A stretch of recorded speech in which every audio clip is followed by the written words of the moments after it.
Assalamualaikum warahmatullahi wabarakatuh. Berjumpa lagi dengan saya Rizky Ananda Safitri di program podcast Al-Hikmah. Nah, sebelumnya jangan lupa untuk subscribe, like, comment, and press the bell supaya teman-teman bisa mengikuti video-video terbaru dari kami.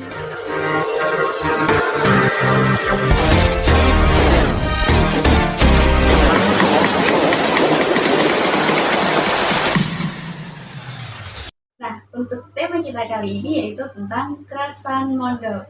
Nah, pada kesempatan kali ini kita akan berbincang-bincang, akan sharing-sharing dengan sahabat kita yang bernama Mbak Fitria Rahim. Assalamualaikum Mbak Fitria Rahim. Waalaikumsalam warahmatullahi wabarakatuh. Bagaimana kabarnya Mbak Fitria? Alhamdulillah baik. Alhamdulillah ya baik. Sebelumnya supaya teman-teman bisa mengenal Mbak Fitria Rahim, Mbak Fitria itu siapa, berasal dari mana? Silakan Mbak Fitria Rahim untuk bisa memperkenalkan diri kepada teman-teman. Oke, perkenalkan nama saya Mbak Fitria Rahim. Tapi kalau di pondok biasanya sering dipanggil dengan sebutan Mbak Empit. Oh, Mbak Empit. Kalau enggak ya Mbak Klepon. Mbak Klepon. Iya, terserah mau manggil Mbak Empit atau Mbak Klepon. Saya berasal dari Demak. Saya Demaknya tepatnya di daerah Karangawe. Oh, Karangawe. Selanjutnya riwayat pendidikan saya seperti biasa ya, TK, SD, SMP, SMA, dan alhamdulillah sekarang masih menempuh pendidikan di Winwali Songo Semarang. Sebelum mondok di Pondok Pesantren Al-Hikmah Tegurejo ini, dengar-dengar Mbak Fitria ini sudah mondok di Al-Hikmah Pedurungan Semarang. Iya, betul. Boleh dong di sharing-sharing pengalamannya selama mondok di sana? Oh, oke. Sebenarnya dulu saya itu mondok di Al-Hikmah Pedurungan, awalnya itu permintaan orang tua saya. Oh, permintaan. Iya, karena orang tua saya ingin saya mondok, awalnya saya menolak karena ya saya belum tahu bagaimana kehidupan pondok, bagaimana lingkungannya. Dan ketika saya menolak, orang tua saya masih membujuk sampai akhirnya ya bismillah, niat semoga merupakan salah satu birrul walidain. Akhirnya saya bismillah berani mondok. Nah, pas mondok itu awal-awal saya kaget karena itu sebelumnya kelas berapa itu mondok di Al-Hikmah Pedurungan? ceritanya karena saya ambil sekolah di Semarang, lumayan jauh ya Mbak perjalanan dari Demak ke Semarang, makanya itu juga salah satu alasan mondok saja Bapak seperti itu ngendikani. Terus akhirnya kelas 1 SMA saya mondok di Al-Hikmah Pedurungan itu. Selama mondok di Al-Hikmah Pedurungan Semarang, kira-kira pernah nggak sih terbesit dalam pikiran Mbak Fitria itu nggak kerasan, terus pengen boyong, pengen berhenti saja, padahal sebenarnya itu perjalanannya masih panjang, masih jauh dan harus ada yang diselesaikan. Pernah nggak? Kalau terbersit itu ada. Apalagi kalau misalkan lagi ada masalah sama teman, itu pasti ya Allah pengen boyong, pasti ada. Tapi semua kembali lagi, kalau mau boyong pasti ya Allah ini dari orang tua, pilihan orang tua, dan semua pilihan orang tua pasti yang terbaik untuk anaknya. Dan dari situ saya mencoba enjoy di pondok, mencoba menjalani hari-hari dengan ikhlas. Alhamdulillah semakin kesini jadi ketagihan. Iya, jadi kerasan, jadi ketagihan, pengen mondok lagi sampai akhirnya lulus SMA memilih Al-Hikmah, masih dengan nama yang sama di Al-Hikmah Tegurejo Semarang ini. Nah, Mbak Fitria ini kan dari yang sebelumnya belum pernah mondok, kemudian belajar untuk mondok di sana, pernah ngerasain yang namanya gak kerasan sampai akhirnya terbesit untuk boyong. Itu di pondok yang sebelumnya.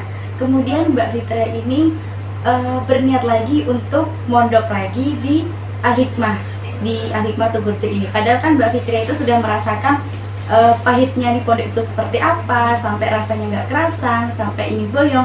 Nah, kira-kira apa sih motivasi Mbak Fitria itu untuk tetap melanjutkan mondok padahal sudah merasakan bagaimana pahitnya mondok?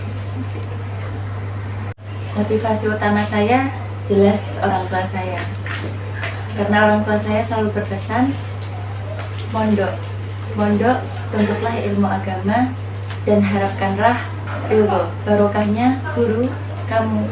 Karena nanti akhirnya kan kita akan terjun di masyarakat. Pesan dari orang tua saya, jika kamu mondok, kamu bisa mendapatkan keberkahan dari guru, kemudian kamu mendapatkan keberkahan ilmu. Insya Allah nanti ilmu tersebut akan bermanfaat di masyarakat. Dan beliau juga selalu berpesan bahwa pondok itu tempat sing mulya nduk. Ning kono kowe iso ngaji, iso ngabdi kanthi ridho. Seperti itu pesan orang tua saya yang selalu saya pegang, agar kalau ada tempat kuliah kenapa memilih tempat yang lain, seperti itu. Oh ya, biar santai ya. Monggo.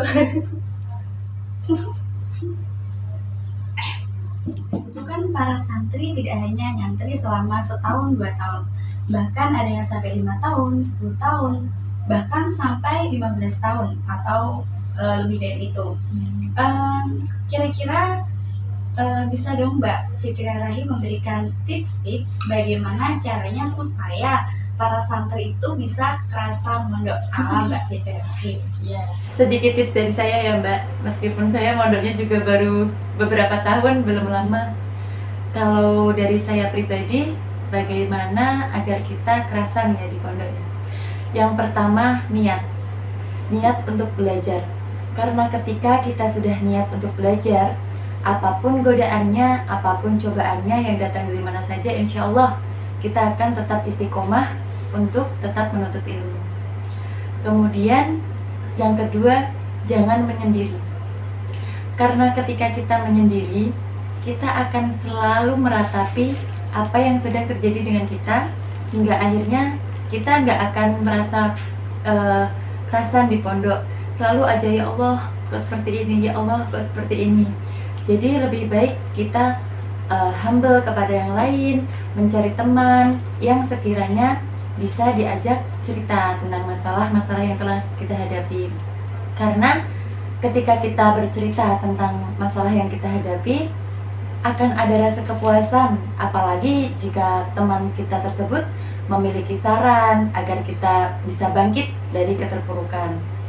Kemudian yang terakhir, gunakan waktu dengan hal-hal yang bermanfaat. Jangan sampai ada waktu luang, tapi tetap tidur ya, jangan sampai nggak tidur gitu. Tetap gunakan waktu yang bermanfaat untuk ngaji, belajar, untuk mutolaah, dan lain sebagainya. Kalau itu beberapa tips dari saya. Oke, berarti tips ala Mbak Fitria Rahim untuk bisa kerasan mondok adalah yang pertama adalah niat. Yang kedua adalah jangan menyendiri atau bergaul dengan sesama teman. Kemudian yang ketiga adalah memanfaatkan waktu dengan sebaik-baiknya. Seperti itu ya Mbak Fitria. Dengan hal-hal yang bermanfaat tentunya ya. Ya. Baik, terima kasih banyak Mbak Fitria Rahim telah meluangkan waktunya, telah memberikan banyak pengalaman kepada kita semua. Semoga apa yang telah kita perbincangkan bermanfaat dan memberikan motivasi buat kita semua. Buat teman-teman semua, jangan lupa untuk subscribe, like, comment, and press the bell supaya teman-teman bisa mengikuti video-video terbaru dari kami. Terima kasih. Wassalamualaikum warahmatullahi wabarakatuh. Waalaikumsalam.